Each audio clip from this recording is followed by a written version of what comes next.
for the past 10 years, the struggle in America has been confined to what has been projected to the public as a civil rights struggle. And in that context, it has remained a domestic problem. It has remained within the jurisdiction of the United States. And as such, it has been impossible for the Afro-Americans or American Negroes to try and enlist the support of other dark-skinned people who are being oppressed the world over in that struggle. And the difference now in the direction that the struggle is taking from the direction that the struggle has been going in the past, there are many of our people who are thinking more deeply and more broadly and are beginning to see the importance of lifting it out of the national context or out of the domestic context or beyond the jurisdiction of the United States government. And the only way this can be done is by internationalizing the problem and putting it at a level where it can be taken into the United Nations, and then all of the other independent nations on this earth can involve themselves in our struggle and support us. And the only way by which this can be done, instead of it being called civil rights in the future, we're going to have to label it a human rights struggle or the struggle for human rights.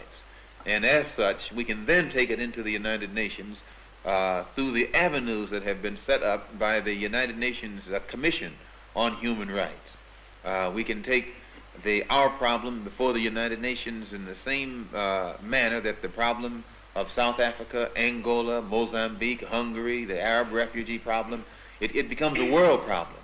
And as a world problem, then the Afro-American or the so-called Negroes full results, because it's not left up to the one who's responsible for it anymore, but it's put at a level where the whole can see that our plight is wrong. It stood in our path in the past.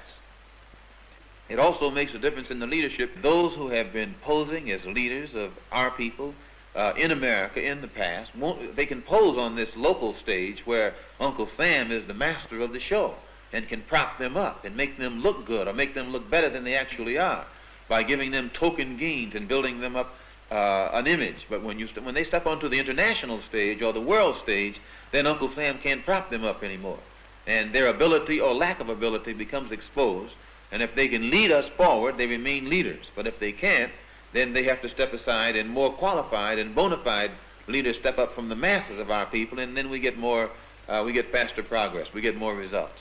The Afro-American or American Negro intellectual perhaps permitted himself to be used in a way that wasn't really beneficial to the overall Afro-American struggle.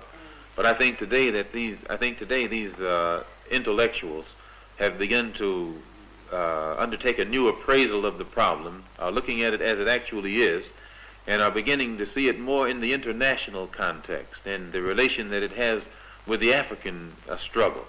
And the African intellectual is beginning to look at the problem in the African context and see that what might be good in one country, in order for it to be used in another country, has to be rearranged. You take African socialism. Many of the African intellectuals that have analyzed the approach of socialism are beginning to see where the African has to use a form of socialism that fits into the African context, whereas the form that is used in a European country might be good for that particular European country.